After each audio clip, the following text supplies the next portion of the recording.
já está aí contar umas historinhas antes de começar? Pode ser ou não? Podemos começar, podemos começar. Deixa eu só colocar aqui para projetar. Tá. Só um minutinho.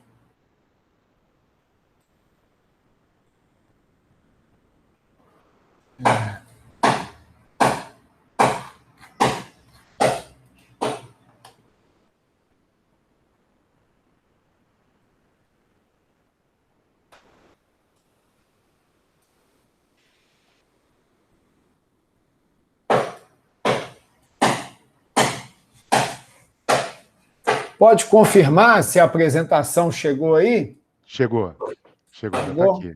Então pronto, Maga, seu comando aí. Tá, vou fazer a apresentação sua aqui, Wagner, e passo para você, tá bom? Tá bom. Então, é um prazer imenso receber o professor Wagner Meira Júnior, né, que vai apresentar a palestra de inteligência artificial, o estado atual, perspectiva e desafios.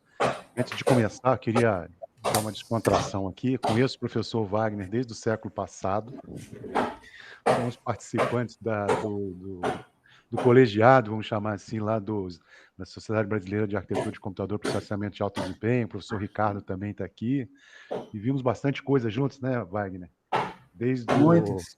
Muitas, né? Desde quem é mais novo aqui, como é que é? A taxonomia de Flynn, desde a palestra de Flynn, vários professores e várias pessoas internacionais bem bacana, né? E o Wagner ele já tinha mandado o currículo dele, é um pesquisador do CNPq, vai nos trazer essa palestra que com certeza vocês vão gostar bastante. E é um conjunto de palestras que a gente tem dado no programa, na abertura e no fechamento do trimestre, desculpa. E é um prazer enorme recebê-lo aqui, Wagner, tá bom? A palavra é toda sua, meu amigo.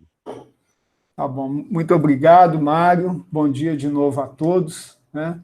Estou vendo aí, tem uns alunos aí, ex-alunos que devem ser saudosos, né? O Gustavo, que tem muito tempo que eu não vejo, Janaína, né? A Lia também, grande amiga, está por aí. O Cacau, né? Cacau, eu não vou dizer a nossa idade, mas eu vou dizer que a gente foi colega de cálculo 1, né, Cacau? Então, temos aí vários amigos. Muito obrigado pela presença de todos. E, né, segunda de manhã. Então, ou seja, quando o Mário me convidou originalmente, né, eu fiquei pensando o que a gente poderia falar que não fosse algo assim. Eu não queria fazer simplesmente uma palestra técnica, né? Eu acho que a gente está vivendo um momento tão peculiar que é interessante a gente projetar essa tecnologia e o impacto dela na sociedade de alguma maneira, tá? E eu vou tentar fazer um pouco disso aqui. Eu vou começar bem de alguns fundamentos, talvez tenha alunos na sala que não tenham tido muito contato ainda com isso, e depois a gente chega em questões um pouco mais adensadas, tá? Bom, eu acho que a primeira coisa que, para nós, até da ciência da computação, é uma coisa mais natural, né? Mas que essa lógica de computação e inteligência artificial ela sempre esteve muito próxima, né? Ou seja, embora às vezes as outras áreas não consigam reconhecer isso, mas a questão de embutir a inteligência numa máquina, né? Ela vem desde os primórdios, foi sempre aquela coisa, aquela meta, né? E que é uma meta que até hoje a gente não sabe o quanto que ela é alcançável, né? Então, normalmente eu gosto de contextualizar, de definir essa área dessa forma, porque para deixar claro que não é uma coisa que é autônoma, né? Ou seja, ela está inserida num contexto da ciência da computação, tá?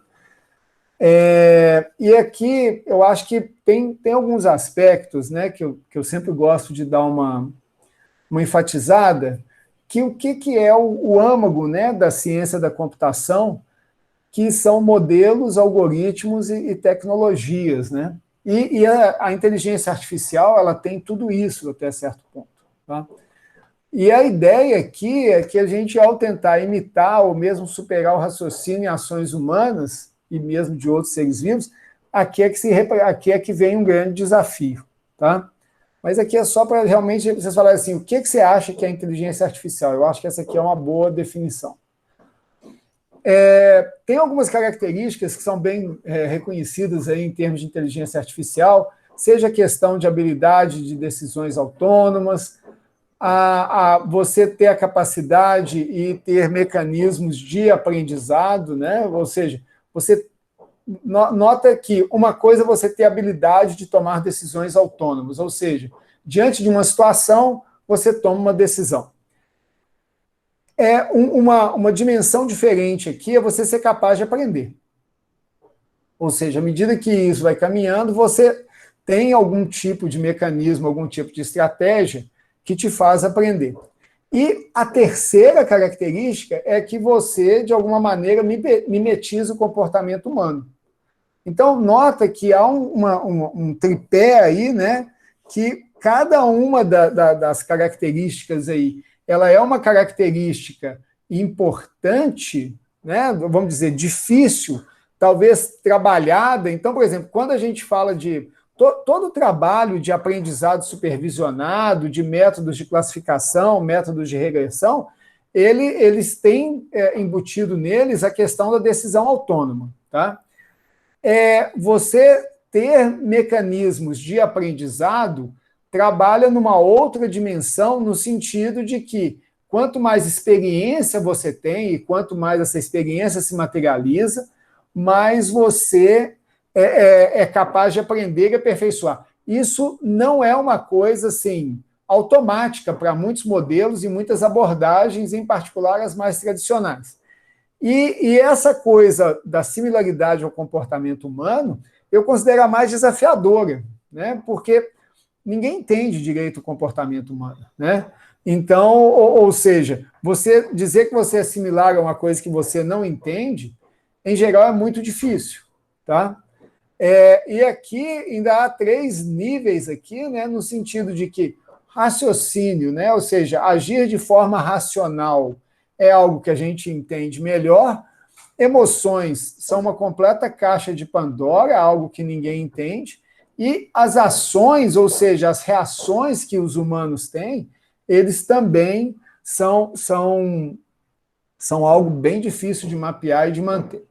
Bom, uma coisa que eu acho que eu também vou falar ao longo da apresentação é que um dos grandes desafios é que, na verdade, embora a gente traga aqui esse contexto de falar que a inteligência artificial ela deve ser, né, parecida com o humano, o tratamento que nós damos para ela não é.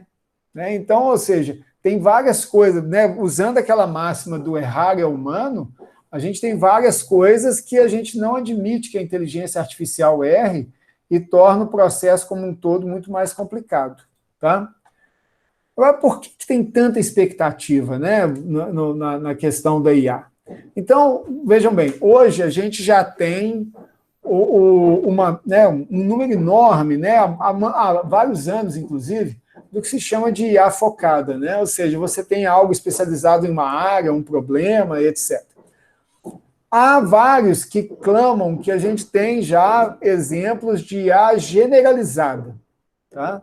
No sentido de que a máquina ela consegue transcender tarefas específicas e ela é capaz de resolver problemas mais amplos, né? Ou seja, uma lógica bem mais aberta. E tem o que eles chamam do superinteligente, né? Ou aquele ponto onde as máquinas vão superar os homens, que ninguém sabe ainda se a gente vai chegar lá. E, embora haja exemplos, assim, igual essa história dos joguinhos, etc., essa coisa que seja transversal e efetiva, ela ainda está bem longe. Bom, isso aqui eu acho que mais ou menos conclui, né, essa perspectiva, só para nivelar o pessoal. Inteligência artificial não é algo, assim, recente, entendeu? Então, ela acontece, né, igual eu mostrei, uns 60 anos ou mais, 80, na verdade, desculpa, e tem várias áreas bem clássicas, né? Ou seja, começando por representação do conhecimento, raciocínio e planejamento, toda a resolução de problemas inteligentes, provas de teoremas, etc., agentes inteligentes, lidar com a incerteza, toda a parte probabilística. E uma área que tem chamado muito a atenção, que é um termo mais recente, é esse de aprendizado de máquina. Ou seja, como que você pode, né, de alguma forma, sistematizar e estruturar para que as máquinas aprendam sobre algum tema, sobre algum assunto e realizem alguma tarefa de acordo com aquilo. Grande parte do que nós vamos falar hoje aqui está no entorno dessa questão de aprendizado de máquina. Tá? Como que nós chegamos nesse ponto aqui?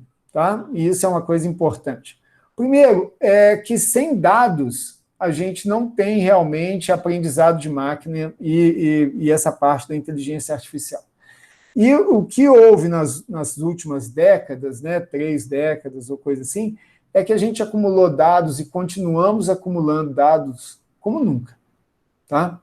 Então, a quantidade de dados tabulares é enorme, mas a quantidade de dados multimídia é simplesmente gigantesca. Né? Então, tem umas estatísticas que a gente vê aí de quantos petabytes, terabytes de vídeos são carregados, etc., no YouTube e tal. E um outro tipo de dado que ele é sempre presente, né, e que ele se mostra muito rico, são esses relacionamentos. Então, dados não faltam. Não estou falando sobre a qualidade dos dados, mas falando sobre a disponibilidade de dados, e a gente vê que várias questões que são bem interessantes aí, elas vêm, né, a partir de um volume massivo de dados e como que ele vem sendo trabalhado. O segundo grande habilitador é que, né, isso também é lugar comum, e aí vem um pouco da interseção que o Mário falou, pelo menos da minha parte, com a área de computação de alto desempenho e arquitetura, que é, de repente, a gente tem um poder computacional que a gente nunca teve antes. E ele é capilarizado, né? Seja placas gráficas ou mesmo celulares, ou seja, eles são muito mais poderosos do que grandes computadores de algumas décadas atrás. Isso também é lugar comum. E, por fim, a gente tem uma gama de algoritmos e modelos. E aqui eu acho que é interessante a gente bater numa tecla aqui. Tá? Via de regra, gente, você já ouve, na maioria dos casos, a proposição de algum algoritmo e modelo para qualquer tarefa que vocês possam imaginar. Pelo menos de forma aproximada. E como foi mencionado aqui, muitas vezes as pessoas colocam assim, a inteligência artificial é algo novo, a inteligência artificial é algo que surgiu agora. Não, não é. Tá? É algo que vem evoluindo ao longo do tempo, e é muito importante que a gente tenha ciência disso e pense dentro dessa direção. Tá? Por quê? Porque antes de você desenvolver um novo modelo, né, um novo algoritmo, eu acho que você tem que avaliar quão bem os algoritmos e modelos existentes desempenham, você tem que verificar quão bem funciona o que você tem em mãos, é o que a gente chama de linha de base, em geral, na experimentação. Mas o fato é que, tendo em vista esses 3 habilitadores, a gente chegou numa situação que a inteligência artificial ela está como que ao alcance de qualquer um do pessoal técnico. Você pode pensar em desenvolver seus modelos, criar seus aplicativos, seus programas, etc. Uma coisa, isso aqui é bem básico, né, para a plateia técnica, mas eu acho o seguinte, um dos aspectos que é mais diferenciado quando a gente fala em inteligência artificial é o conceito de programação versus aprendizado. Então, quando a gente fala de programação, a gente está falando de uma coisa indutiva. Então, isso é uma diferença grande, ou seja, a gente está falando de algoritmos, né? E aqui isso eu trouxe de uma outra apresentação, que é o caso mais clássico, né? Você vai ordenar as cartas de um baralho, o algoritmo de ordenação é uma coisa básica de computação, mas é uma tarefa que você sabe como fazer, sabe exatamente qual que é o tipo de saída. Quando a gente fala de aprendizado, é porque para alguns problemas a gente não tem um algoritmo claro. Tá? Um caso clássico aqui é spam, né? Então, spam tem várias características aqui que são importantes. Primeiro, assim, não existe um algoritmo declaradamente preparado para a detecção de spam. Tá? Mas a gente tem exemplos. Então, uma grande diferença aqui é que, quando a gente fala de IA, o modelo aprende a partir dos dados, e a gente vai discutir isso daqui a pouco, e quais são os problemas e dificuldades em relação a isso. Que é uma coisa que a gente chama, tipo, vem de baixo para cima, né? Então, o conhecimento, ele emerge a partir dos dados, que em vários cenários, como o que eu mencionei aí da ordenação, ele não acontece, tá? Qual que é uma dificuldade ou um desafio nesse caso? É que os dados, eles passam a ter uma importância fundamental na qualidade dos modelos. E isso hoje já vem sendo reconhecido como uma questão que ela até de poder, de domínio, né? O que eu quero dizer com isso? Que uma empresa, como, por exemplo, que é o caso mais clássico, o Google, que tem uma quantidade de dados absurda e que coleta de forma abrangente dados sobre os usuários, os seus hábitos, etc., ela passa a ter uma vantagem competitiva muito grande em relação, por exemplo, a uma startup que não tem esses dados. Então, notem que houve uma mudança em relação ao centro de poder em termos da construção de programas e aplicações. Isso pode ainda estar um pouco difuso, mas vamos voltar algumas décadas para trás aí e vamos perceber, por exemplo, o que foi a transição IBM-Microsoft. Tá? Quando você tinha um momento em que a IBM ela investia no hardware, o valor, ela dizia que o valor estava no hardware, e aí, de repente, esse valor passou a estar cada vez mais no software, e agora a gente tem né, talvez se desenhando aí uma nova transição, ou já está acontecendo, ou já aconteceu até em alguns casos, tá? Onde o software, a técnica, ela não é exatamente a questão fundamental, mas sim a detenção dos dados e o que você consegue fazer com esses dados. Então, essa reflexão, eu acho que ela vai ser cada vez maior.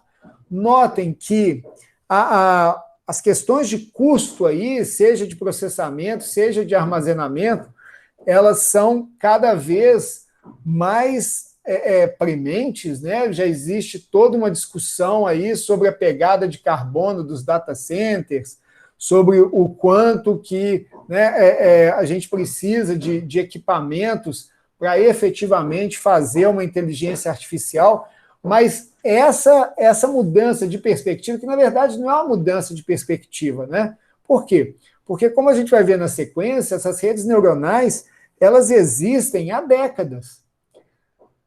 Então, houve sim alguns avanços técnicos, tá? que habilitaram essas redes a realizar tarefas que antes elas não eram tão proficientes, mas uma coisa que mudou o paradigma aí é que nós tenhamos, né, que você ter os dados para treinar esses modelos, etc., se torna um aspecto fundamental, como já era colocado. Talvez já tenha sido colocado como uma questão de privacidade, mas agora a gente traz aqui que haver um grande volume de dados, juntamente com a existência das técnicas e o poder computacional, se tornou uma nova matriz de atuação no mercado por parte dessas técnicas. Então, vejam bem, vocês aí, né, que talvez pensem em ou trabalhar numa empresa que tenha muita inteligência artificial,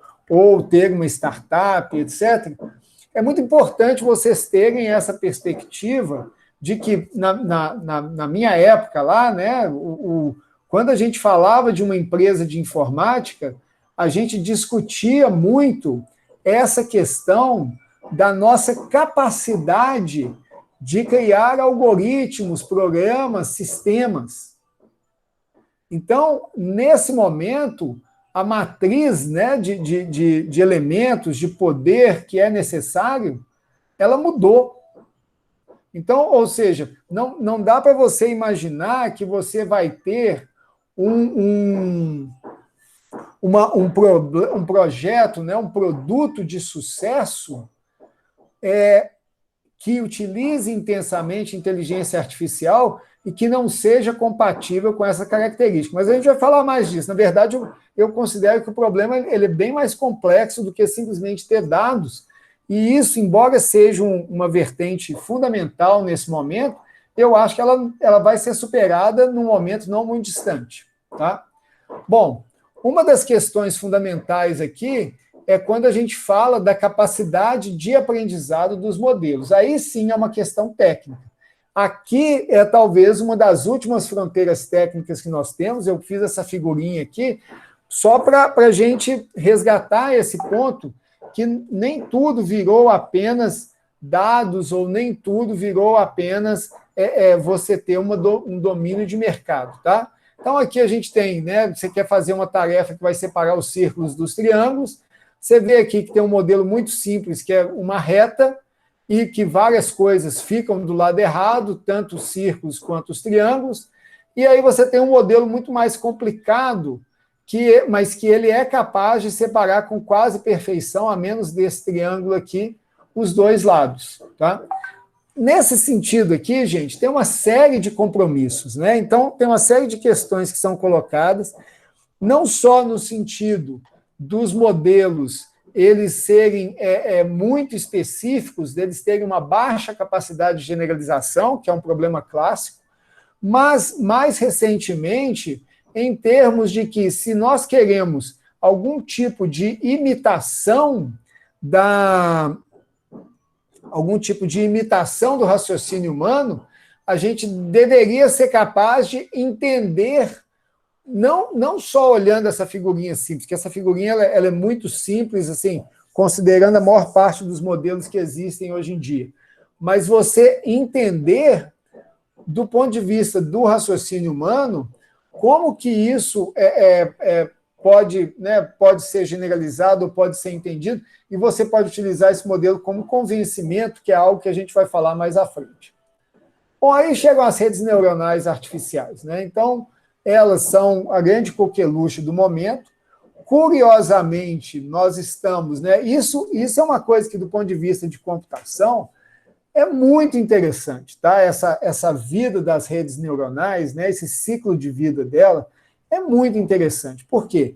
Porque houve uma primeira onda ali na década de 60, e que ela foi, né, desabilitada, foi adormecida a partir de uma discussão onde se demonstrou que aquelas redes daquela época, os perceptrons, não sei o quê, eles não eram capazes de resolver problemas simples como um ou exclusivo, tá? Aí houve uma segunda onda, 20 anos depois, na década de 80, que avançou até a década de 90, e que, nesse momento, vários problemas foram resolvidos. E houve uma terceira onda agora, recentemente, nos últimos 10 anos, que é o que se chama de aprendizado profundo. Tá?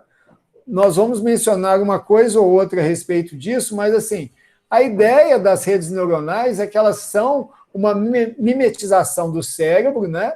Onde você tem aí um conjunto de neurônios grande, cada neurônio com um processamento muito simples, e você tem pesos nas ligações entre os neurônios, e ali é que é embutido, até certo ponto, o conhecimento, ou seja, por esses pesos e pela propagação das características e a retropropagação da saída que é desejada. Tá? Uma questão que é muito importante, gente, é que vocês vejam que, intrinsecamente, uma rede neuronal ela é uma explosão de dimensionalidade, o que é contraintuitivo com muita coisa que a gente vê em termos de aprendizado de máquina, mineração de dados. Porque a dimensão do modelo, lembra que eu falei ali da capacidade de aprendizado no slide anterior? A dimensão do modelo é o número de conexões. Então, para esse modelo aqui, é o número de arestas que você tem, né? Que ele mostra, às vezes as pessoas falam assim, a rede tem uma capacidade de aprendizado infinita. Não, a capacidade dela é finita. Ela está fazendo um ajuste de um modelo, encontrando lá um mínimo, um máximo, etc. Só que há um aumento da dimensionalidade em tal nível que você tem a impressão de que ela nunca, né, ela vai conseguir aprender tudo. Na verdade, é um processo muito parecido com o nosso cérebro, né? A gente tem exatamente isso, que tem certas coisas que a gente fixa e aprende, mas ao longo da vida a gente vai esquecendo algumas coisas e vai aprendendo novas coisas. Não sei se é exatamente uma questão de capacidade, mas existe aí um processo de substituição, tá? Aqui na rede neuronal é da mesma forma. Quando você fala de aprendizado profundo, até certo ponto você está falando de uma capacidade, né, de você criar mais níveis de abstração dos dados e informação que ele não era viável por algumas limitações matemáticas das estratégias que eram utilizadas. Uma questão do gradiente, as redes são basicamente um grande modelo de otimização, né? E os gradientes, da forma como eles haviam sido definidos originalmente, para fazer um gradiente descendente, um gradiente ascendente, eles tinham um problema que, se você começava a usar redes mais profundas, ele perdia a significância, ele perdia o valor. E isso foi corrigido de alguma forma, tá? Bom, aqui, né, a gente tem uma questão aqui importante, que é a questão do histórico dessas redes neuronais, né? E esse histórico a gente volta, né, materializa um pouco sobre o quanto que isso vem desde a origem da computação, né? Então, desde a década de 40, etc., eu falei da primeira onda aqui na década de 60, essa discussão aqui, Minsky-Papert, que é exatamente a história do OO exclusivo. Aí, na década de 80, veio o que se chama de backpropagation. Aí, a gente entrou, né, numa fase de transição de kernels, e, a partir de 2010, a questão de aprendizado hierárquico, ou seja, houve um enriquecimento muito grande em termos das características dos modelos e etc. Tá? Mas é só para mostrar o seguinte, que não é uma coisa de hoje, e não deve ser colocado como algo assim, agora temos inteligência artificial. Não, é uma coisa tão longeva quanto a própria computação, essa discussão da inteligência. Tá? Deixa eu dar um exemplo para vocês, que é um conceito, quer dizer, nós estamos vivenciando isso aqui, né? Que é essa história do fake vídeo, né? Eu acho que isso, assim, é uma das aplicações mais interessantes, mas que mostram exatamente como é que a gente está lidando com o alvo móvel. Então, todo mundo já deve ter visto um desses fake vídeos aí, né? Você pega, em particular, figuras públicas, às vezes nem tanto. Tem um agora que está circulando na internet, parece que tem um site aí que te coloca cantando as músicas, alguma coisa assim. Então, você tem, ou seja, aqui você tem, olha como os vários elementos da rede eles estão colocados aqui, né? Você tem múltiplos vídeos de uma pessoa, você aprende, né, as expressões faciais daquela pessoa, e aí você transpõe, né, de uma outra pessoa que é a base e projeta naquela pessoa, e aí você sintetiza. Então, aqui ó, nós temos as imagens originais e aqui nós temos imagens projetadas. Nota que de vez em quando ele dá uma escorregada, fica meio esquisito, mas o fato, né, quando você vê algum desses fake vídeos aí, por exemplo, de figuras públicas, tem um do Obama, que eu vi há um tempo atrás, que é muito interessante, como existe um número de imagens e vídeos muito grande dele, com falas, com voz, fica realmente muito parecido, tá? Notem que em breve a gente vai começar a ser bombardeado, ou seja, na esteira das fake news, o que é que vem? Os fake vídeos, tá? Claramente. Mas o ponto, ou seja, isso aqui é a lógica, né? Você tem as faces, elas são codificadas, ou seja, você extrai as características importantes, esse é o processo interessante, e aí você, a partir dessa face latente, você reconstrói. Isso é a prova que você é capaz de capturar as características da pessoa dentro de uma lógica de treinamento. Num segundo momento, você vai reconstruir de forma cruzada, ou seja, você vai pegar essa pessoa, né, e vai reconstruir utilizando o outro decodificador, que é o que esses fake vídeos fazem. O que é interessante, gente, e aí mostra a essência do nosso processo aqui, é que já existem, né, várias estratégias. Da mesma forma que você tem gente querendo gerar fake vídeo cada vez mais realista, você tem agora as pessoas que estão gerando os detectores de fake vídeo. E isso, por que eu acho que esse exemplo é interessante? Tá? Porque ele mostra a essência do processo de computação e da construção desses modelos baseados em dados. Para nós, né, da computação, não importa se nós estamos aqui falando de mimetizar uma pessoa ou identificar que a pessoa é mimetizada. O que nós buscamos é exatamente realizar uma tarefa com base nos dados que nós recebemos e temos aqui dentro do processo.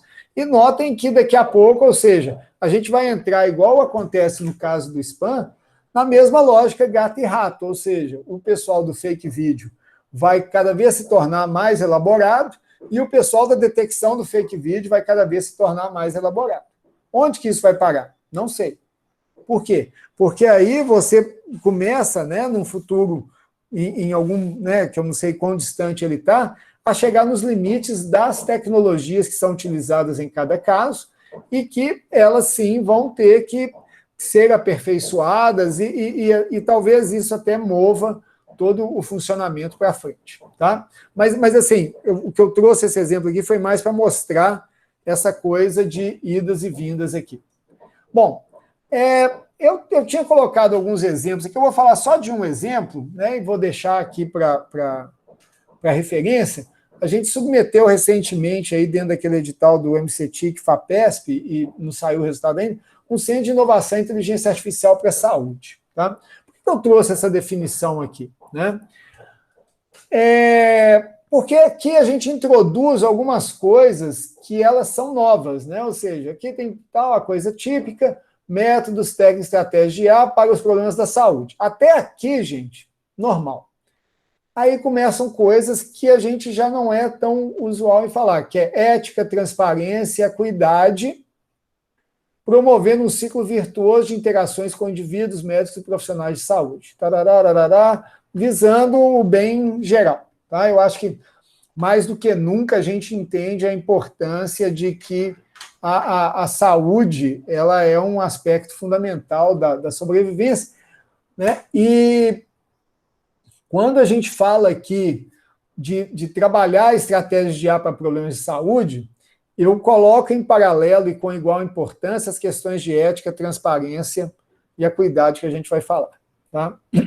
Então, isso aqui, gente, é a estrutura computacional, né, do ponto de vista das pesquisas desse Centro de IA para a Saúde que foi proposto. Então, nós temos aqui no meio, né, aquela coisa clássica, tá? Ou seja, modelos e algoritmos, parari, gerenciamento e engenharia de dados, parará, sistemas computacionais, normal, deixa eu olhar isso aqui, isso é um projeto de computação. Mas isso tem que ser construído dentro de um patamar de ética e valores humanos.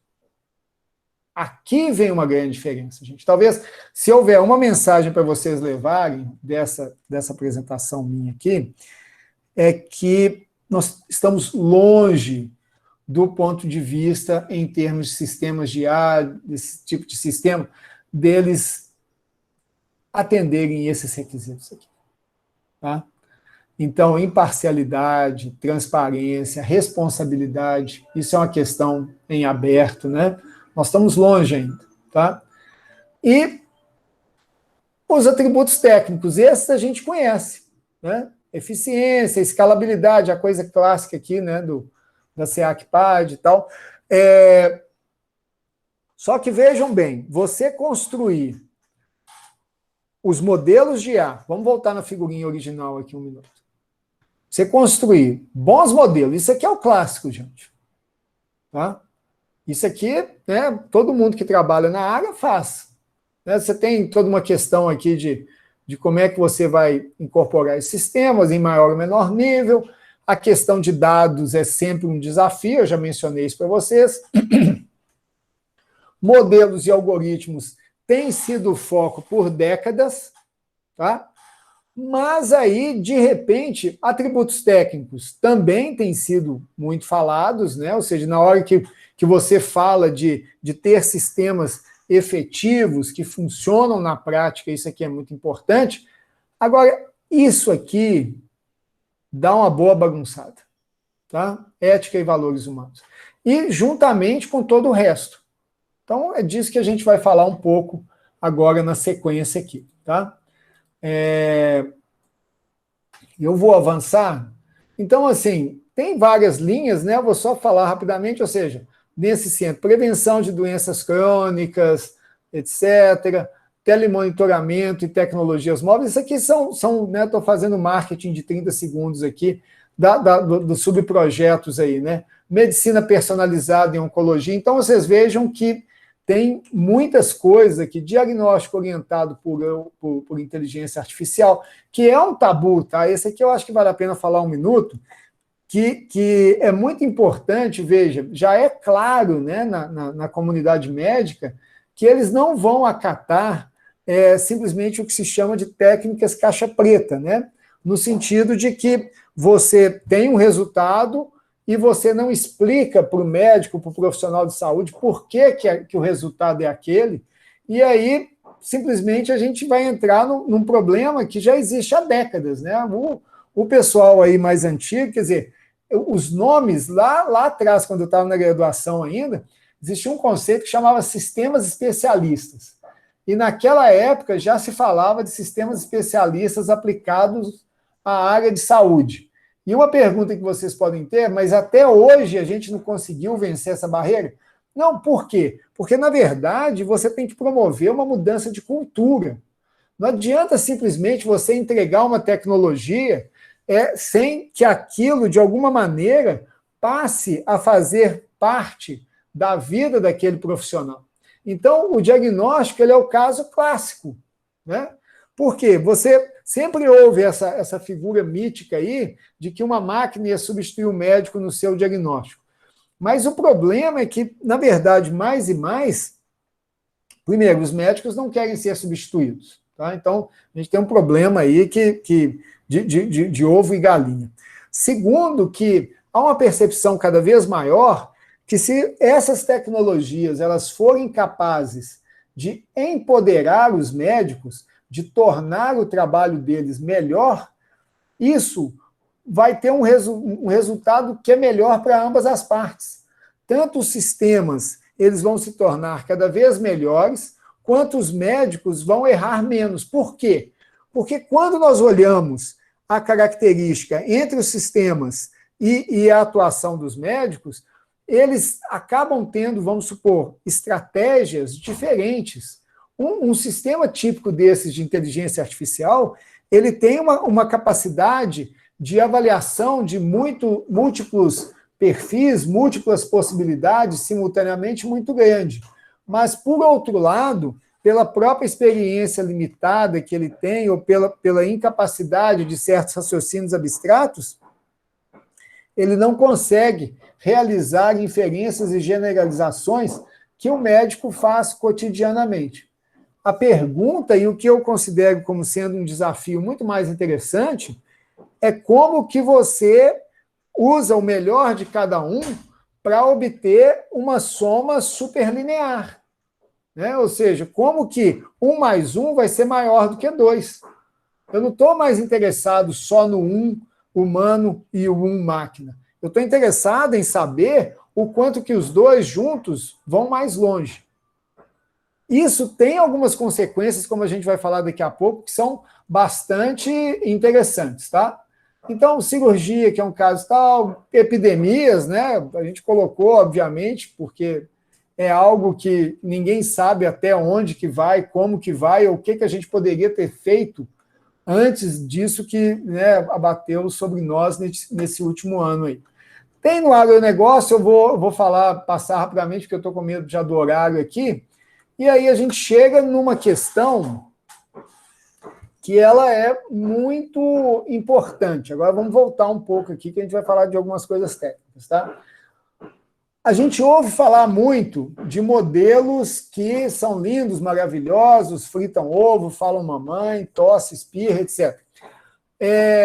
Mas e quando não funciona? Por que que não funciona? Tá?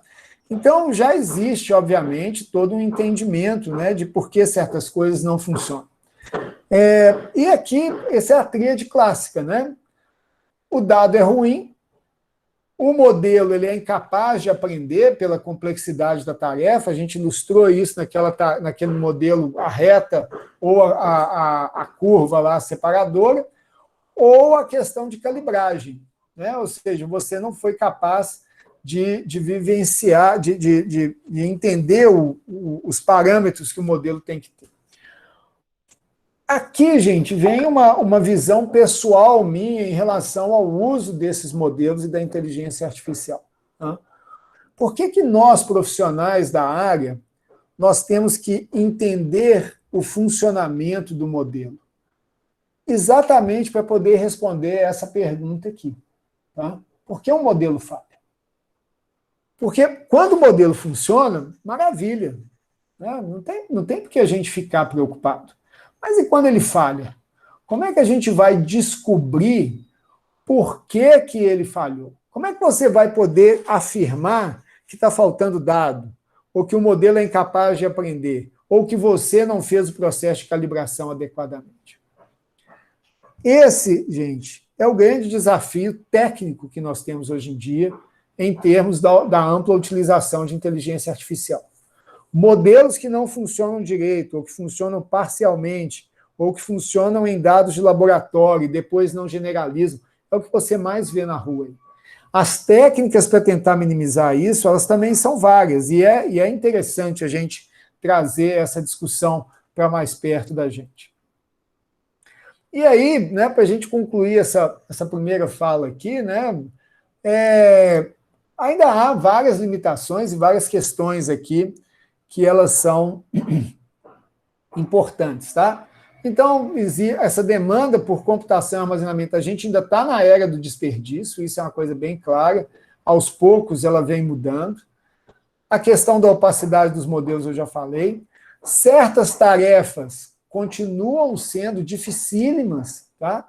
Ironia, humor, sarcasmo, metáforas. Então, aqui é que a gente vê como é que esses modelos eles têm uma limitação. Justiça, a gente vai falar disso. Interpretações subjetivas. Por quê? Porque se elas sendo subjetivas, elas são naturalmente complexas mesmo para nós, né? A questão da participação humana nesse processo e o quanto que ela pode ajudar ou atrapalhar, e mesmo ações criativas, né? Isso aqui, quando a gente imagina assim, eu quero fazer uma rede neuronal para pintar ou compor, aí a gente percebe como é que coisas como a singularidade, né? Essa inteligência artificial super inteligente, ela ainda está distante da nossa realidade. Mas, assim, vejam bem, agora eu vou fazer uma segunda discussão aqui, né, do pouco tempo que me resta aí. Os modelos, eles são uma parte da nossa vida. Tá? Eles já são hoje. Mas uma questão fundamental é se eles fazem apenas o bem. Né? Isso, às vezes, essa questão, né, do modelo ruim que vai destruir a humanidade, ela já está mais perto do que a gente imagina, né? Então, esses modelos são justos, são razoáveis, são responsáveis. Deixa eu dar alguns exemplos para vocês. Tá? Porque o questionamento aqui é que não basta que o modelo seja preciso matematicamente, que é a vertente que muitos de nós já ouviu mais de uma vez. Né? Então, vamos falar aqui, justiça algorítmica. Justiça significa que os modelos sugerem decisões não discriminatórias ou enviesadas. Esse aqui é um caso clássico, gente. Esse COMPAS é um sisteminha de previsão de reincidência utilizado por vários tribunais nos Estados Unidos. Tá? E aí, essa ONG, que chama ProPublica, ela mostrou que as recomendações eram racistas. Tá? Essa é a figura do estudo, né? Esse rapaz aqui, ele foi considerado reincidente, tá? Mais do que esse, que era um criminoso realmente reincidente, muito perigoso. Tá? E usando esse contraste, mostrou que ele era racista. Qual que é o problema aqui, gente? Aí é que quando nós até fizemos um estudo há algum tempo atrás, né, usando um conceito, né, que a gente colocou nas máquinas de busca 2 consultas. Né, uma consulta era mulher bonita, a outra consulta era mulher feia. E aí a gente descobriu que existe todo um estigma por trás de mulher bonita, um estereótipo, né? Enquanto que o mesmo não acontece quando a gente coloca mulher feia. Isso foi medido estatisticamente em várias línguas, em vários países, etc. Tá? Quando você questiona o pessoal das máquinas de busca a respeito disso, eles dizem que não tem nada a ver com isso. Por quê? Porque a sociedade é racista.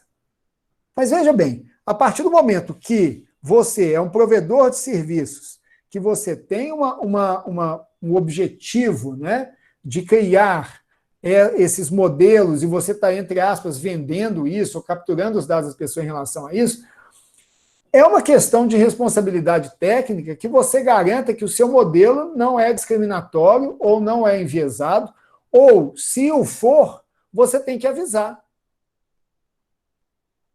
Então, é uma posição muito cômoda e cada vez mais questionada por parte desses grandes provedores, né, de sistemas, como, por exemplo, as máquinas de busca, que elas não podem simplesmente se abster da responsabilidade que elas têm. Por quê? Se a sociedade é racista, a partir do momento que esse racismo ele vem de forma subliminar para dentro de um produto, você está reverberando aquilo.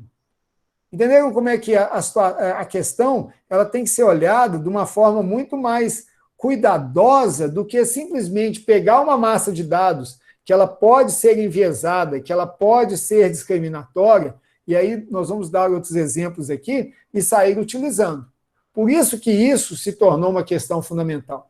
Notem que, do ponto de vista dos dados que você tem, a qualidade do seu modelo, medido como acurácia, revocação, etc., precisão, pode ser ótima, mas do ponto de vista ético da sociedade, pode ser completamente desastroso. Tá? Aí vem a questão da responsabilidade, que está associada a esse aspecto. Ou seja, eu quero ser capaz de saber quando o modelo falhou, que ele falhou, e identificar por que ele falhou. Tá? Então, veja bem, quando a gente fala aqui, como que você vai identificar de quem é a responsabilidade por um erro, isso é um grande desafio. Vamos pegar um exemplo aqui, agora sexista, né? Anúncios em uma máquina de busca para empregos de alta remuneração são mostrados mais para homens do que para as mulheres. De quem é a culpa? Quer dizer, o resultado probabilístico disso, a gente sabe. Os homens, né, que são, vários dados mostram isso, que homens estão mais ganham melhor, estão mais em posições de destaque, isso aí a gente já viu na mídia. Mas vamos pensar aqui. Quem que mandou fazer isso? Os anunciantes, que são machistas. Né? O movimento machão mineiro chegou lá e falou assim, não, eu quero mais homem do que mulher. O sistema foi implementado assim, ou seja, ninguém falou, mas deu na telha do desenvolvedor que ele deveria fazer isso. Tá? Esses dois aqui são os casos fáceis, né? Vamos ver os casos mais complicados. O sistema reage à oferta-demanda percebida. Por exemplo, homens clicam mais nesses anúncios, ou mulheres são um alvo mais procurado. Então, é mais caro anunciar para mulher do que para homem. Como o sistema está fazendo uma otimização, ou seja, ele quer maximizar o custo-benefício dos anúncios, então o que acontece? Ele vai mostrar mais para os homens, porque é mais barato, e aí ele eventualmente vai ter as contratações, a meta de sucesso dele é contratar a pessoa a permanecer, etc, etc. Como é que a gente lida com um negócio desse? Notem que a nossa função objetivo ela é diferente aqui nesse caso. Tá? Ações maliciosas, né? Isso é uma coisa que também fica cada vez mais claro. Qualquer que seja o sistema, sempre vai ter alguém tentando destruir aquele sistema. Isso parece que isso é meio, né, aquele lado mal da natureza humana, né, gente? Não tem jeito, tá? Alguma coisa que ainda não pensamos, por que eu coloquei isso aqui? Porque, na verdade, a gente tem que ser proativo nesse processo, né? Não adianta a gente resolver o problema de hoje.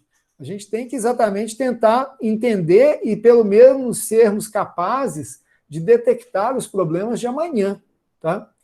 E o caso que é o mais, né, provável, uma combinação de vários desses fatores em diferentes graus. Então, isso mostra, gente, a dificuldade, né, quando nós inserimos esse sistema automatizado no meio do processo e chegamos numa situação de dolo de alguém ter sido lesado, né? Como que a gente vai achar a responsabilidade disso? Na verdade, já tem um avanço aí em termos de legislação, então nós já tivemos a entrada em vigor no país da LGPD, alguns direitos, né, o direito à explicação, o direito de acesso, etc., eles já têm avançado, tá?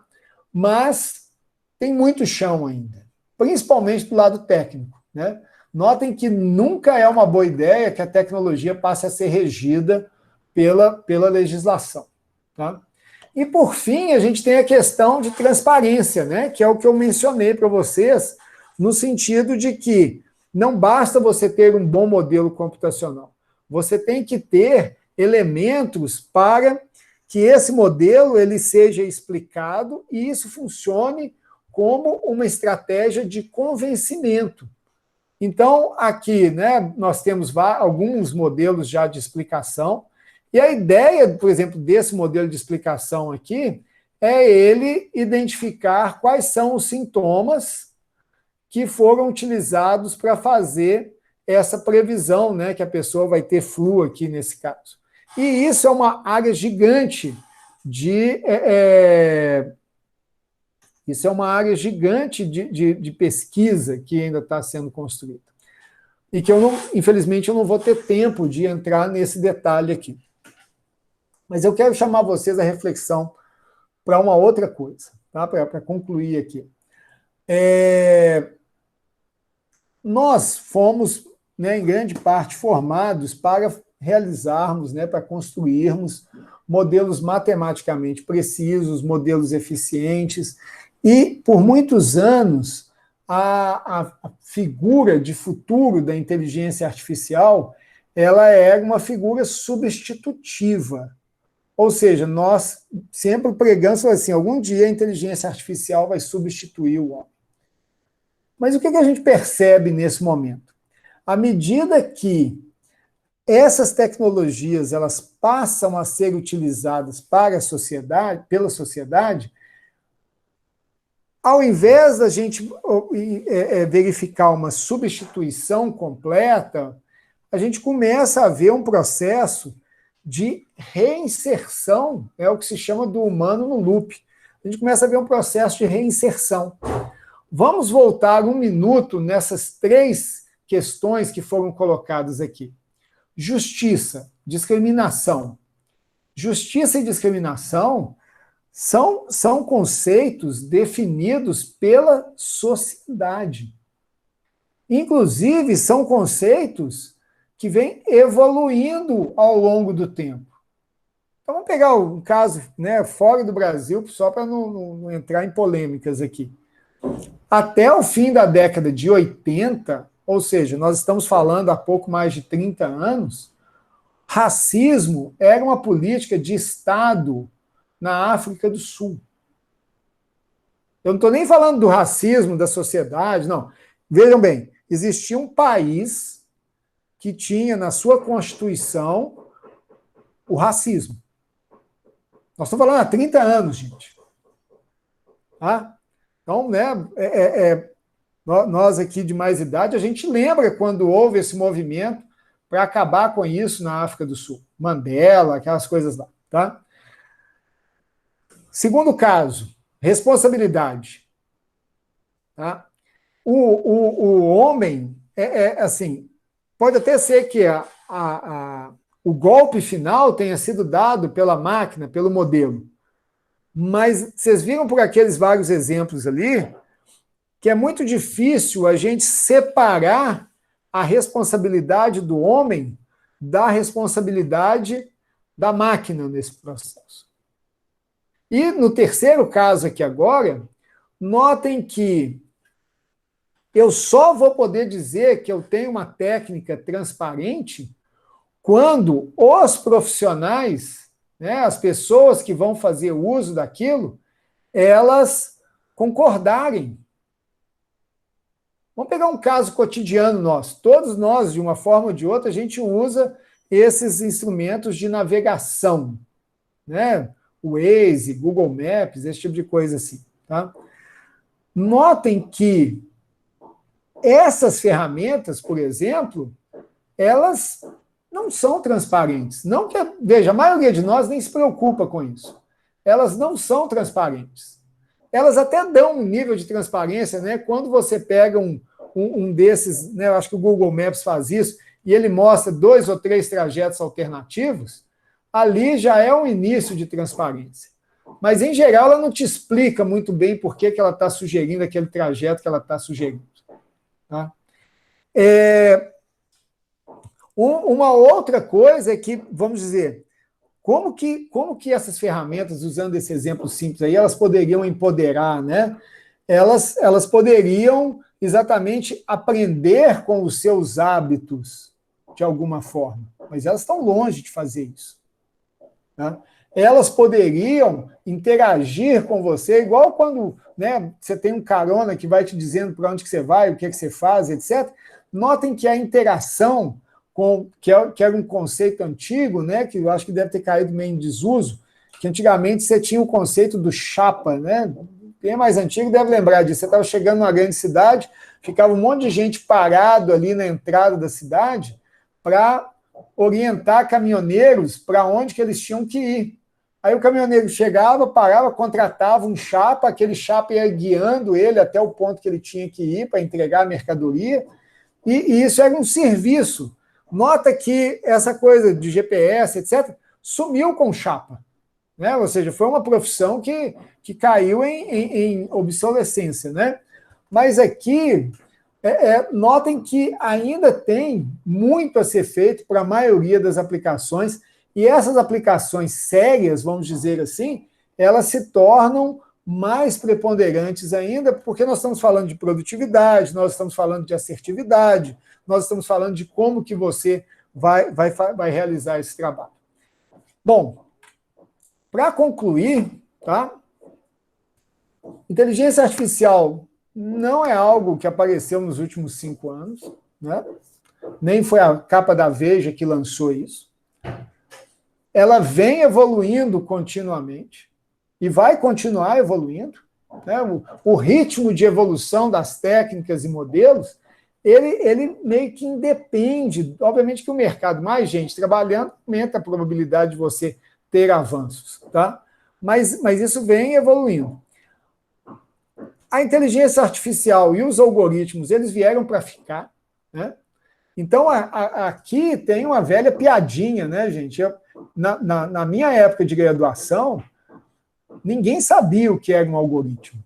Tudo bem, tem 30 anos que eu formei, tá? Mas ninguém sabia o que era um algoritmo. Eu falava, o que você está fazendo? Um algoritmo. A pessoa virava, a resposta mais entendida, a pessoa virava e falava assim, logaritmo? Eu falava assim, não, algoritmo. Né? Hoje em dia, os algoritmos estão na boca do povo. Mas qual que é o ponto principal? Né? É que essa popularidade, ela vem com muitas responsabilidades. A partir do momento que os algoritmos se tornaram um artefato, um elemento da sociedade, realmente a gente tem um preço, né? Tem um custo a ser considerado dentro desse processo. Tá? Singularidade. Pessoalmente, eu acho que a gente está muito longe ainda. Tá? No sentido de que você vai ter aquelas coisas do robô de IA que vai dominar o mundo, o exterminador do futuro. Eu acho que está muito longe ainda. Tá? E a gente vê que, né, a chance de dano de tentar fazer uma coisa dessa ainda me parece muito maior do que o benefício. Tá? As questões éticas são fundamentais, né? Ou seja, foi o que eu tentei vender para vocês aqui, que, para mim, a grande questão de futuro da inteligência artificial não está nem nas técnicas, nem no hardware, nem nos cenários de aplicação. Está em como torná-las compatíveis com os valores éticos e morais das sociedades. Esse é o maior. Como é que você vai mudar as funções objetivo, vai mudar a questão dos dados, dos modelos, para que isso seja possível? Não existe uma resposta clara até esse momento. Tá? E aí eu acredito que haja realmente uma grande avenida. Eu não vejo a avenida simplesmente no sentido de criar novos modelos, novas aplicações, não. Eu vejo a avenida no sentido de que praticamente tudo que foi feito até hoje vai ter que ser refeito para que ele se torne, vamos dizer, socialmente aceitável. E aqui é que eu acho que eu vejo o grande desafio, talvez a grande oportunidade, de que, no fim das contas, aquela tecnologia que ela foi criada para substituir, ela vai realmente se encontrar no momento em que ela empoderar as pessoas, no sentido de que ela empoderar o trabalho dos profissionais e a maneira como eles desempenham as suas tarefas. Tá? Aí sim a gente vai ver a inteligência artificial. Algumas tarefas, sim, vão ser automatizadas, vão substituir questões laboriosas, etc. Mas aquelas tarefas fundamentais que podem ser melhoradas, ampliadas, catalisadas, elas são aquelas que vão melhorar a atuação profissional, considerando esses valores éticos e humanos no processo, que hoje em dia eles estão completamente fora dessa, assim, completamente não, mas em grande parte dos casos, eles estão fora do processo. Tá? Bom, gente, era essa aqui, eu entendi que eu tinha 1 hora, né? Já passei 3 minutos aí. Novamente, eu queria muito agradecer a presença de todos. Eu espero, né, em 1 hora, a gente não tem como ser muito profundo em nada, mas, assim, repetindo, eu acho que o grande desafio hoje, ele não é técnico, ele não é tecnológico, ele é que a gente vai ter que repensar a inteligência artificial como algo que é parte da nossa sociedade, da nossa cultura e do conceito de humanidade em grau humano. Muito obrigado, viu, gente? Eu não sei se tem tempo para perguntas, eu retorno para o Mário aí, estou à disposição. Obrigado, Wagner. Muito interessante a sua palestra. Claro que nós vamos abrir para perguntas, mas antes disso, eu queria fazer só um comentário, porque no final a gente não consegue fazer. Eu achei muito, mas assim, muito madura a sua apresentação, porque o que a gente vê muito na sociedade nossa, computação, puxar a orelha nossa, é que a inteligência artificial vai resolver tudo. Eu já vi vários projetos, vários artigos que eu avaliei, que eu dei 0 com louvor do cara. Não, se me der os dados, eu resolvo o problema. E você comentou sobre tudo isso, eu anotei. Sobre dados que precisam ser trabalhados, sobre os médicos e sistemas computacionais, isso é muito importante, que 1 mais 1 não pode ser só 2, tem que ser mais de 2, mas pode ser só 1 só, né? Você falou sobre arquiteturas computacionais, de onde eu não poderia deixar de comentar. A gente precisa entender também que vai rolar em algum lugar e a gente precisa perceber naquelas 3 etapas que você colocou. Você falou de uma coisa muito moderna, que é todo mundo tem juízo, né? Fica preocupado com são os fake vídeos, né? E preconceitos também que a gente consegue perceber que você também atacou, isso a gente vai fazer. Uma coisa que eu queria deixar só para os mais novos, você ficou falando mais velho, mas vamos falar um pouquinho, né? É a interoperabilidade em computer science, computação, né? Você é uma pessoa que trabalha, estou brincando, o SBIA e no WSK, os SBAC, né, na arquitetura. Então, esse é um argumento também muito forte para aqueles que são mais novos, estão nos ouvindo, para não ficar só vestindo uma camisa, porque o que eu vejo de empobrecimento, né, às vezes, da nossa comunidade, é que a pessoa veste só uma camisa. Não, como foi inteligência artificial, vou brincar. Eu só entendo de A, o meu problema é A. E ele ignora como dados são coletados, ignora toda a parte de gestão do conhecimento da área de saúde que você falou, e esse maior, assim, disciplinaridade foi muito boa, Wagner. Eu gostei, e por isso que, desculpa, eu estou falando e estou reforçando, tá? Então, agora eu queria agradecer mais uma vez você pela disposição e abrir para que as pessoas pudessem perguntar aí, com certeza. Perguntas, pessoal?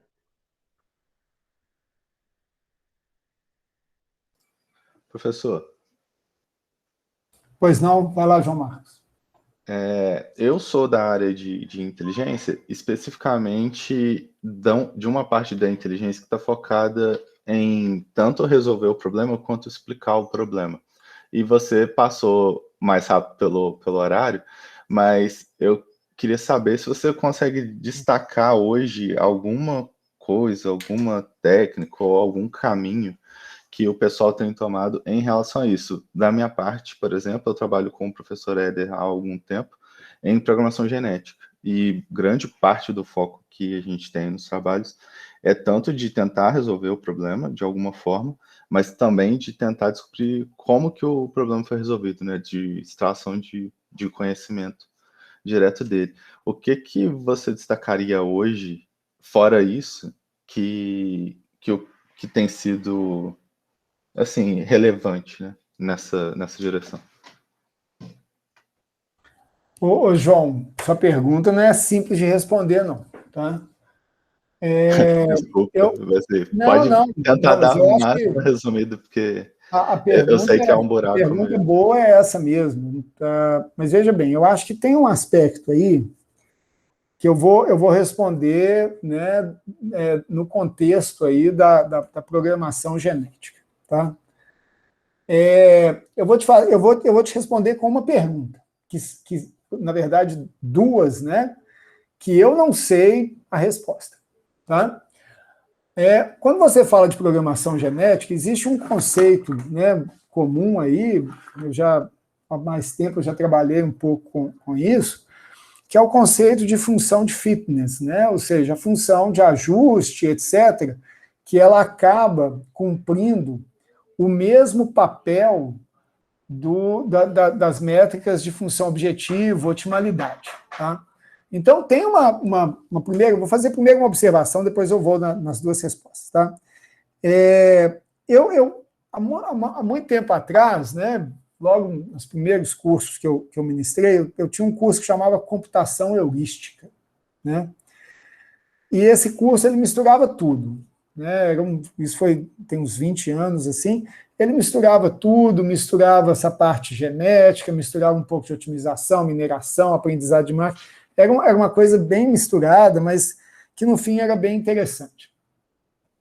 E em algum momento, né, nessas discussões desse curso, a gente chegou à conclusão que, na verdade, as diferentes estratégias, elas usam os mesmos mecanismos, mas implementados de uma forma um pouco diferente. Tá?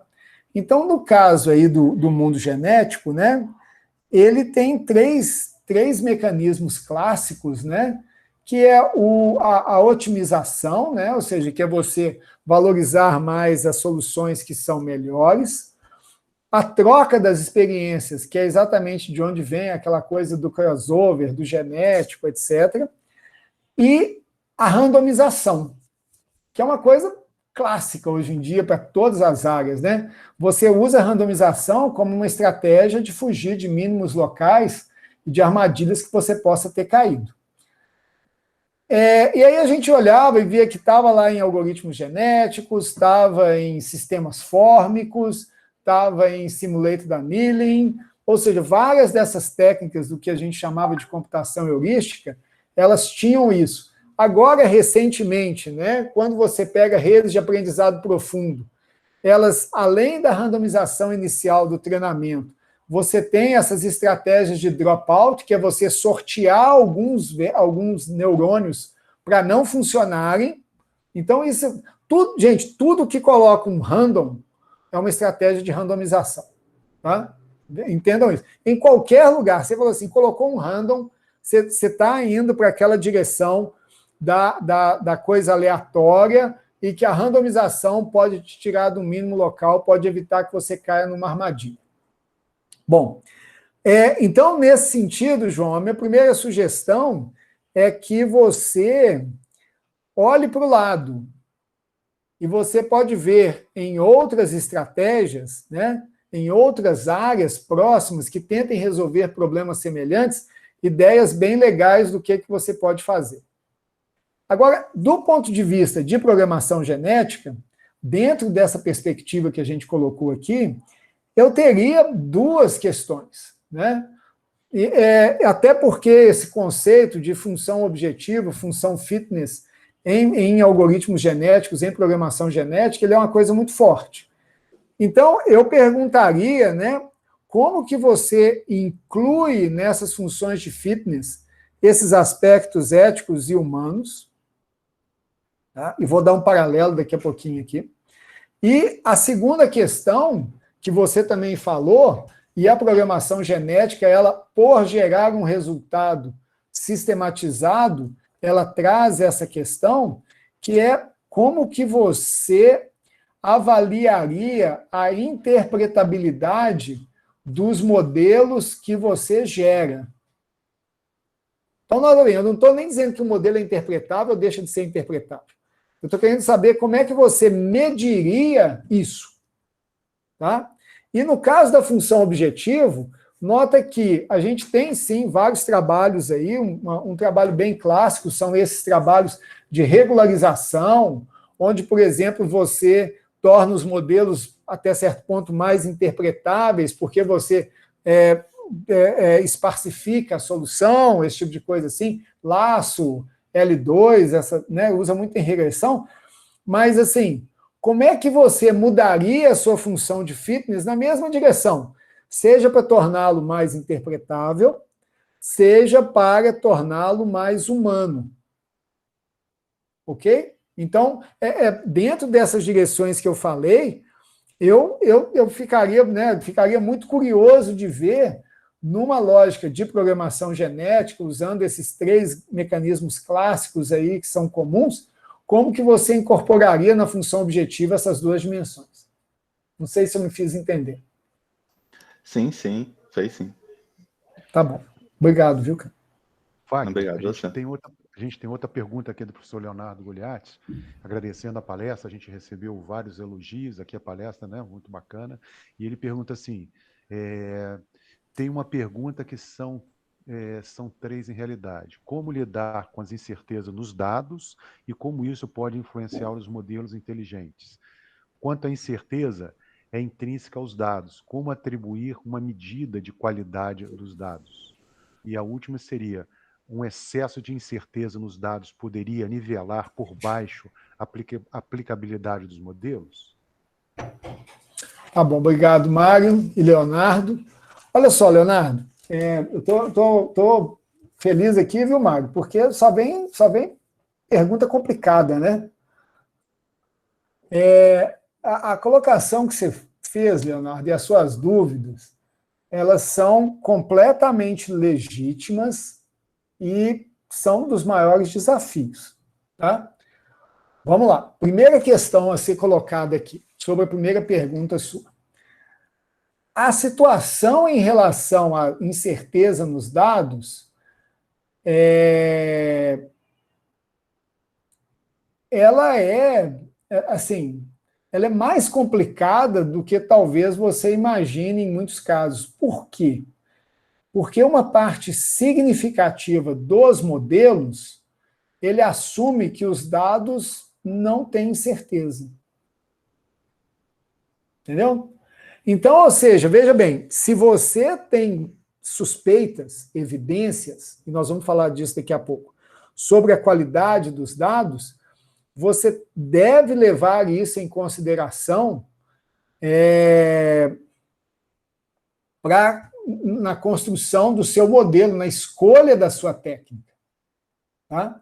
Caso contrário, isso aí pode realmente impactar severamente.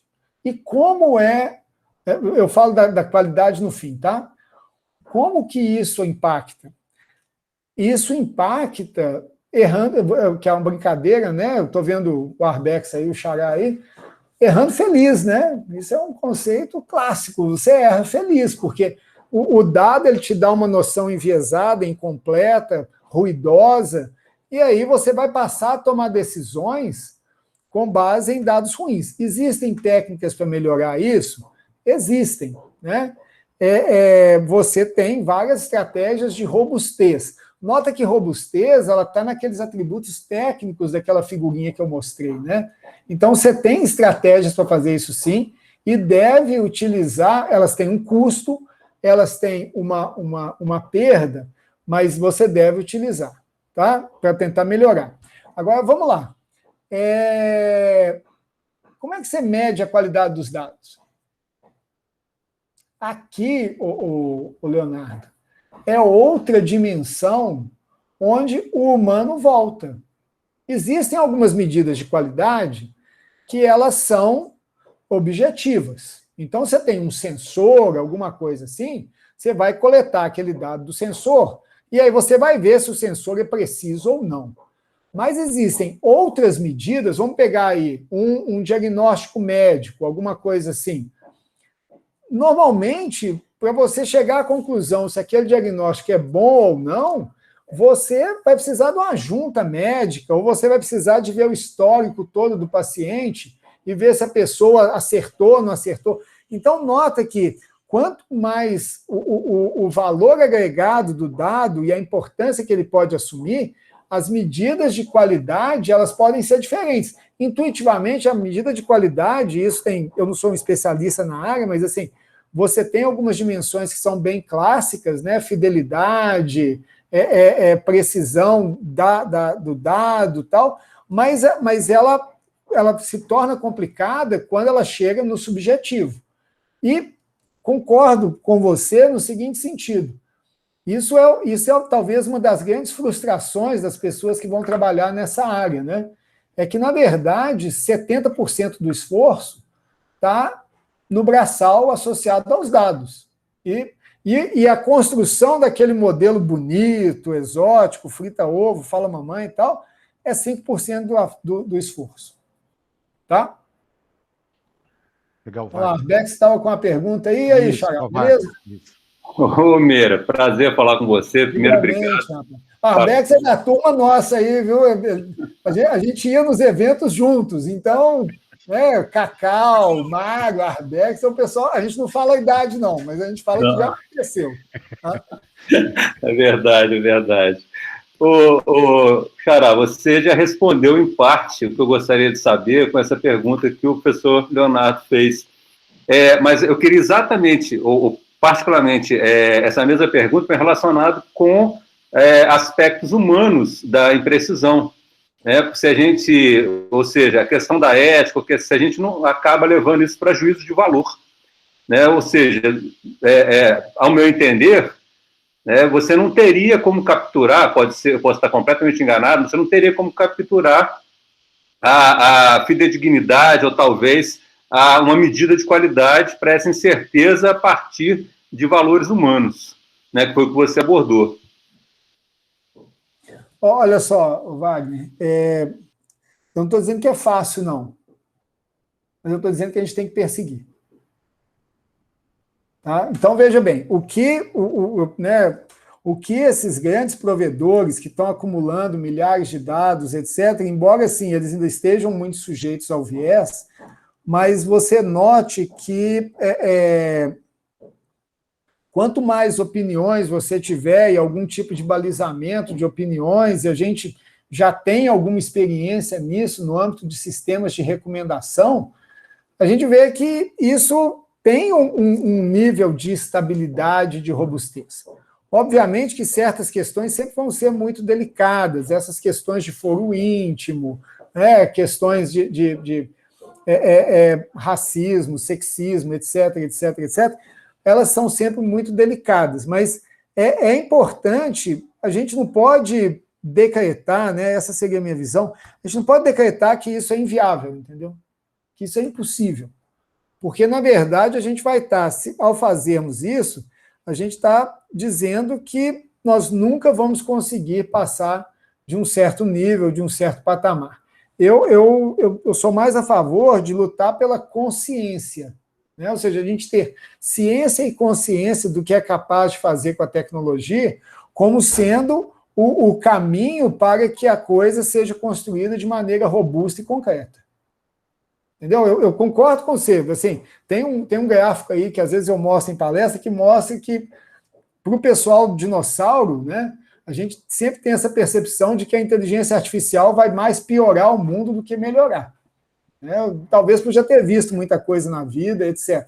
Então, numa lógica de jogo seguro, né, eu acho que assim, é meio que inexorável. Então, a gente tem duas possibilidades. Ou a gente pode ser uma lógica avestruz, né, e qualquer dia vão cortar a cabeça do avestruz lá dentro da Terra mesmo, que já pode estar acontecendo em vários cenários, ou a gente começa a promover uma ciência e uma consciência sobre os potenciais perigos e impactos do uso de inteligência artificial.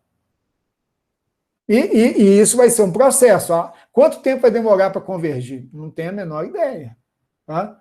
Né? Você vê que a gente está falando de questões culturais, educacionais, de cidadania, né? Ou seja, nós entramos, a partir do momento que a gente passou a tentar interferir nas decisões das pessoas, a gente entrou num território que realmente é meio estranho para o pessoal da computação. Né? O pessoal, né, eu brinquei aqui, a gente que é da era de que logaritmo e algoritmo era a mesma coisa, tá? De repente você tem que começar em questões de sociedade, é um mundo diferente. Mas temos que avisar os meninos que o mundo é outro agora, e que eles estão dia e noite usando alguma coisa inteligente, inteligência artificial, e nós estamos num momento de que ninguém entende direito o que está acontecendo e o quanto, né, tipo tem aquele filme do dilema social, etc., que a gente não entende a quantidade que a gente está sendo manipulado, direcionado, e que, né, usando de novo a analogia cinematográfica, o quanto que a gente já está dentro de um Matrix, né? Então, é uma coisa assim, meio fatalística, mas isso, é um pouco disso mesmo. Tá? Obrigado, professor. A Luciana fez uma pergunta aqui, que eu falei, obrigado, viu, Wagner? Que é a questão da ética, né? Pois é, Luciana, isso aí é uma questão que é pesado mesmo, porque se você pega lá o problema do bondinho, ou qualquer outro problema, né? Aí tem duas questões. Primeiro, que tem questões que nós mesmos não sabemos responder. E aí, de repente, quando a máquina responde errado, a gente diz que ela está errada. Tá? Como é que a gente veja que nesse ponto a gente tem que readequar as expectativas, né? E talvez um caminho para fazer isso é ter uma clareza maior na responsabilidade de cada componente aí. Tá? Segundo, que eu acho que faz parte desse aculturamento nosso, entender que não existe nada que funcione 100%. E que, às vezes, está no imaginário, né, popular das pessoas que, não, se a máquina falou, eu tenho que cumprir. Então, eu acho que esses dilemas éticos eles vão continuar existindo e eles são difíceis de serem tratados. Tá? Tem uma do Gustavo também aqui, ó, você viu? Eu estou vendo aqui. Olha só, Gustavo, veja bem. Eles já são muito presentes, né? Então, quando a gente faz essa discussão dos técnicas e paradigmas lá no curso de mineração de dados, existe um paradigma que é o probabilístico. Tá? Então, você tem dois aspectos aí. Você tem a estatística como uma ferramenta de tratamento de dados e entendimento de dados, que é super importante, né? E você tem as técnicas probabilísticas que, de alguma maneira, elas têm naturalmente uma capacidade de lidar com dados incertos e ruidosos por definição. Tá? E em geral, Gustavo, o que eu falo com o pessoal é o seguinte, na minha visão, o técnico, né, de computação, ele não pode ser vamos dizer, unidimensional em termos das estratégias. Tá? Então, eu sempre falo com o pessoal que eu sou agnóstico. Eu não estou preocupado se é uma rede neuronal, se é uma árvore de decisão aleatória, ou se é qualquer coisa. Eu tenho que entender as várias técnicas, eu posso até ter mais familiaridade com algumas delas. Mas essa lógica de ser um martelo catando parafuso para bater, não acho que é uma lógica boa. Tá? Então, assim, eu não concordo, né, apesar dentro da minha visão, com pessoas que se limitam a um conjunto de técnicas e ficam tentando usar aquele conjunto de técnicas para tudo que aparece na frente, qualquer que seja a técnica, tá? Eu acho que você tem que, diante dos dados, diante da tarefa, diante dos condicionantes, você buscar a melhor técnica para resolver o problema, independente do paradigma e da estratégia que está por trás dela. Tá? Mas eu acho, sim, historicamente, gente, a computação, né, no Brasil em particular, eu digo, a minha formação de graduação em estatística foi muito deficiente.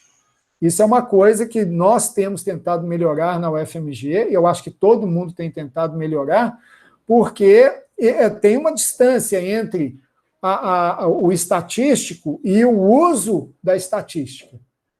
Para o pessoal da área de computação, a gente tem que ter um bom uso da estatística, ser responsável, ser proficiente, fazer com rigor técnico, sem necessariamente virar um estatístico. Tá? E aí, nesse sentido, é que eu acho que sim. Em geral, a gente trata a estatística meio distante assim, mas não deveríamos. Tá? Pessoal, mais alguma pergunta?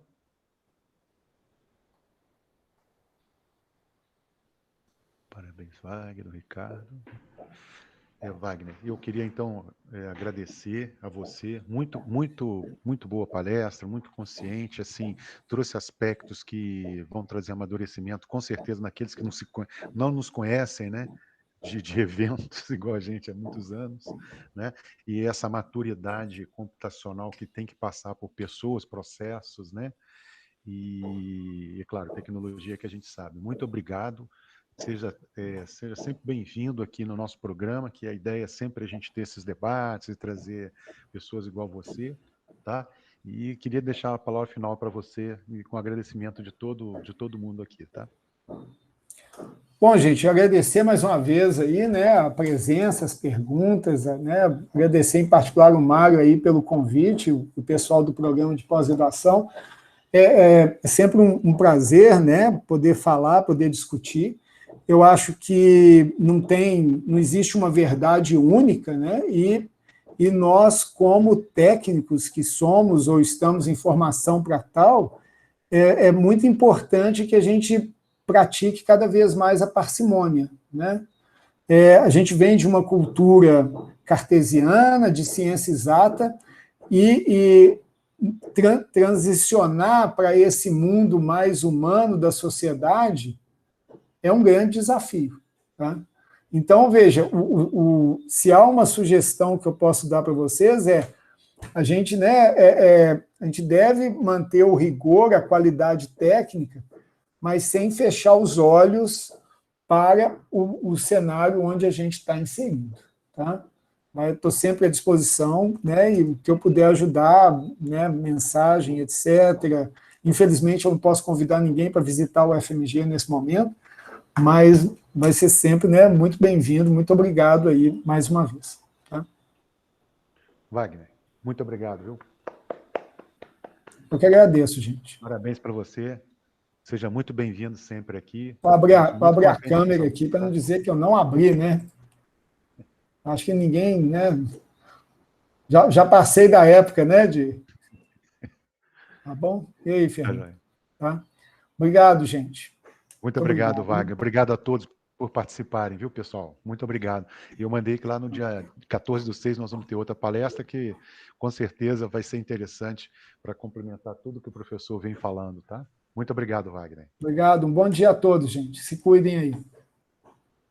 Até mais. Alô, Gustavo. Tempão, hein? Tá sumido, hein? Até mais. Ô, Mero, pois é. Estou agarrado aqui nas coisas do dia a dia, mas sabendo aí dessas